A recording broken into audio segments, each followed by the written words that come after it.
조갑제 TV 시청자 여러분 안녕하십니까. 2017년은 마르틴 루트의 종교개혁 500주년 그리고 볼셰비키 혁명 100주년, 박정희 탄생 100주년이었습니다. 이 세계의 역사를 아주 바꾼 이 세계 사건이 한반도에 영향을 미치고 있습니다. 1517년 마르틴 루트라는 신학교의 수도사가 당시의 가장 큰 권위를 갖고 있던 교황에 도전한 사건이 바로 종교개혁입니다. 여기서 개신교가 일어났습니다. 개신교가 민주주의와 자본주의의 요람이 된 면이 있습니다. 그 흐름 속에서 한국에 개신교가 들어와서 주류 종교가 되었습니다. 그 개신교의 한국과의 만남 속에서 걸출한 인물이 한 사람 나왔습니다. 이승만 대통령입니다. 이승만 대통령은 기독교 정신의 모습을 바탕을 둔 자유민주주의를 대한민국에 선물한 사람이라고 볼 수가 있습니다. 오늘날 대한민국의 헌법 정신에 들어있는 개인의 자유라든지 진실, 정리의 중요성을 강조하는 것은 이 마르틴 루터의 종교개혁과 같은 맥락입니다. 또 100년 전에 있었던 볼셰비키 혁명, 레닌이 주도한 볼셰비키 혁명은 그 김일성, 김정일, 김정은에 이루고 있습니다. 한국의 개혁투쟁론자들, 남한의 개혁투쟁론자들, 종북 좌파 세력도 레닌의 제자라고 볼 수가 있습니다. 박정희는 이승만 노선을 이어받아가지고 부국강병함으로써 이 공산주의를 꺾을 수 있는 국력을 길러내었습니다. 복지의 그리고 민주주의의 물질적 토대를 만들었습니다. 그러니까 레닌의 제자 김정은과 마르틴 루터의 제자 이승만 그리고 부국강병의 화신인 박정희, 이 대결이 지금도 현실을 두고 계속되고 있습니다. 자유와 억압의 대결이죠. 그런 가운데서 한 해가 저물고 있습니다. 요새 외국 언론 보면은 그 좋던 나라가 망해가는 사례로서 남미의 베네수엘라 기사가 많이 나옵니다. 오늘도 보니까 뉴욕타임즈에서 특집으로 다뤘습니다. 그 베네수엘라는 확인 매장량, 석유 확인 매장량은 사우디아라비아를 제치고 1등입니다. 그럼 석유 팔아서라도 잘 먹고 잘 살아야 될 거 아니겠습니까? 인구는 3천만이니까 한국보다 적어요. 국토는 한반도의 한 4배 정도 됩니다. 부러운 게 없는 나라입니다. 그런데 오늘 뉴욕타임스 기사를 보니까 세계에서 가장 매장량이 큰 나라의 정유 공장이 완전히 황폐화가 되어가지고 한 10%밖에 가동을 안 한다. 비참한 모양을 전하고 있습니다. 심지어 세계에서 가장 큰 매장량을 가진 베네수엘라가 휘발유라든지 디젤유를 수입을 한답니다. 수입을. 자기들이 가지고 있는 정유시설이 망가지니까 세계에서 석유를 가장 많이 매장하고 있는 나라가 외국으로부터 석유를 수입을 한답니다. 이해가 가십니까? 베네수엘라는 세계에서 가장 위험한 나라입니다. 지난 15년간 살인사건으로 죽은 사람이 20만 명입니다. 놀라지 마십시오. 이 기간에 이라크에서 전쟁해서 죽은 사람보다 더 많다고 합니다. 15년간 20만 명이 살인사건으로 죽는다. 20분 만에 한 명씩 살인사건으로 죽는답니다. 이런 나라가 한때 남미에서 제일 잘 살았던 베네수엘라입니다. 그럼 왜 이렇게 됐느냐? 이유는 또 너무나 간단합니다. 차베스란 자가 10여 년 동안 통치하고 그 제자인 자가 또 후임자가 되는 바람에 지난 한 7, 8년 동안 사회주의적 파퓰리즘 정책을 썼습니다. 사회주의적 파퓰리즘 정책은 뭘 어떻게 하는 거냐 하면은 국가의 부를 늘릴 생각을 하지 않고 이미 모아둔 국가의 부를 나눠주는 건데 자기 편에 더 많이 나눠줍니다. 이런 걸 나눠주니까 이권이 생깁니다. 그럼 부패합니다. 자기 패거리들한테만 자리를 줍니다. 이권을 줍니다. 그리고 언론 자유를 선동으로 제압을 합니다. 필연적으로 독재로 갑니다. 그러나 형식상은 뭐 선거도 하고 법원도 있고 해요. 그것은 형식상의 법치지 실제는 정권을 잡은 자가 선동이라는 무기를 앞세워가지고 또 막강한 국가 이권을 권력 유지에 이용하면서 국민들을 타락시키는데 국민들한테 공짜를 가르쳐줍니다. 이 사회주의적 파퓰리즘은 결국은 레닌의 제자입니다. 이거 레닌의 제자. 차베스는 공산주의자라고 우리가 분류를 합니다. 공산주의자가 파퓰리즘 정책까지 쓰니까 이런 나라를 뭐라고 부르냐면 파퓰리스트 소셜 웰페어 스테이트라고 합니다.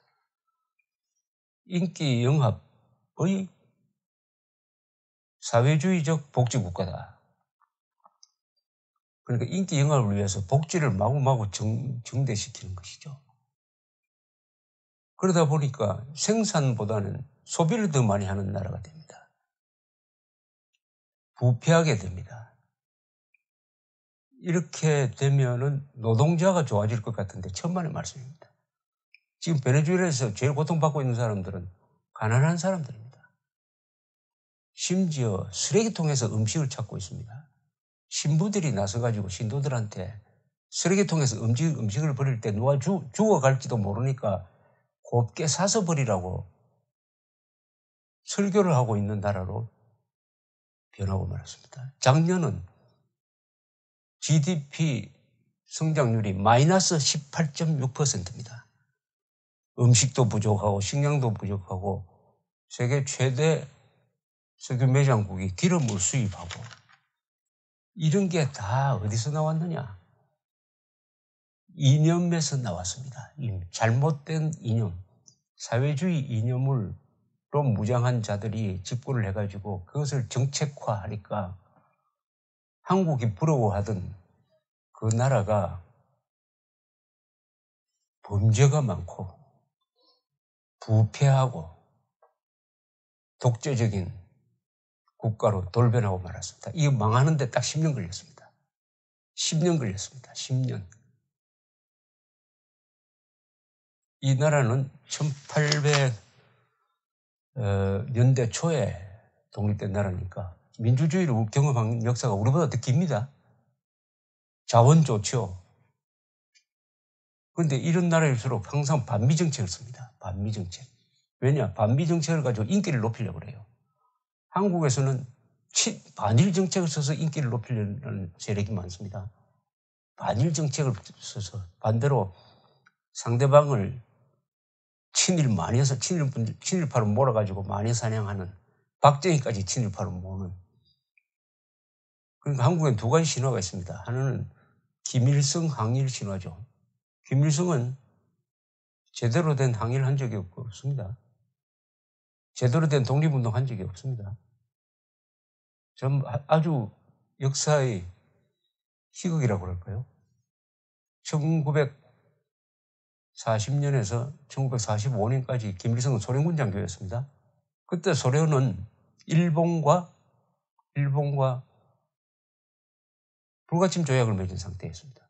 일본 편이었습니다, 말하자면. 따라서 김일성도 그때는 일본과 싸울 입장이 아니었습니다. 그런데 북한에는 항일 신화가 만들어졌어요. 김일성이가 군대를 이끌고 와가지고 북한을 해방했다. 소련군이 아니고. 반대로 남한에는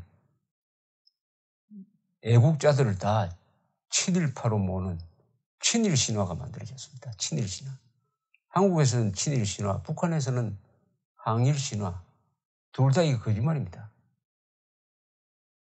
그런데 이 사회주의에 물들면은 그 행태가 첫째 공짜를 좋아합니다. 두 번째는 거짓말을 밥 먹듯이 합니다. 거짓말을 해도 양심의 가책을 느끼지 않습니다. 레닌이 일찍 이야기했습니다. 진실이라는 것은 부르주아의 덕목이지 우리 프롤레타리아트 혁명계급은 거짓말을 과감하게 해야 된다. 그것이 바로 혁명을 위한 봉사이다. 이렇게 이야기합니다. 공짜 좋아하고 거짓말 밥 먹듯이 하고 그 다음에 고마움을 부릅니다. 이런 집단이 정권을 잡으면은 베네수엘라 꼴이 되는 거죠.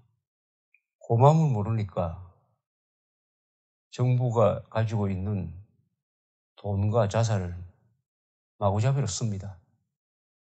공짜를 좋아하니까 나눠주는 데서 인기를 얻으려고 합니다. 거짓말에 양심의 가책을 느끼지 않으니까 국가 정책도 거짓말을 통해서 거짓말에 근거해서 집행하려고 합니다. 그런데 이렇게 하면은 통하느냐? 일정한 시기 사람을 속이는 데는 통하지만은 경제는 그 전에 먼저 망가진다는 것을 이 베네수엘라가 잘 보여주고 있습니다. 대한민국은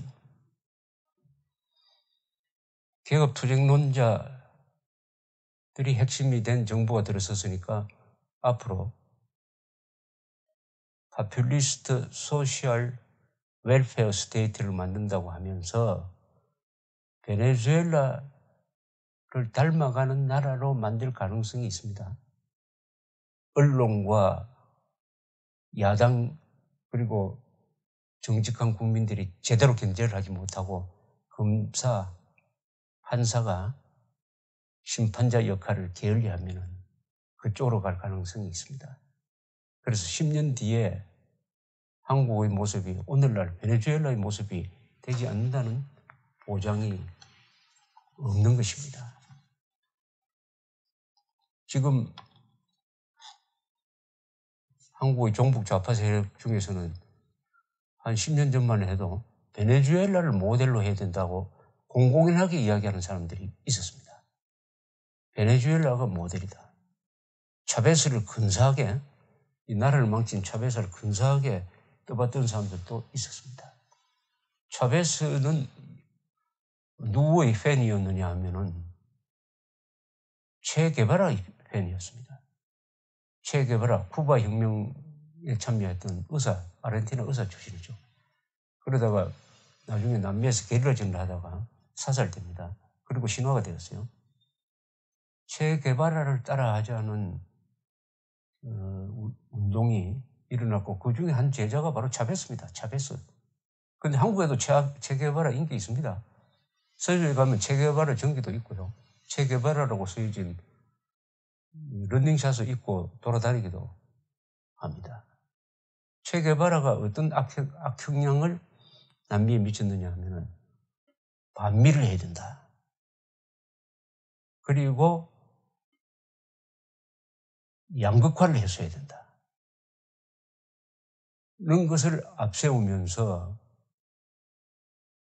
자신들의 독재적 행위를 눈감아주고 자신들의 부패를 눈감아주는 이런 악영향을 남미에 광범위하게 미쳤고 거기 등장한 사람이 대표적인 인물이 바로 차베스였습니다. 체 게바라가 아니라 남미에서는 박정희를 배워야 합니다. 박정희를.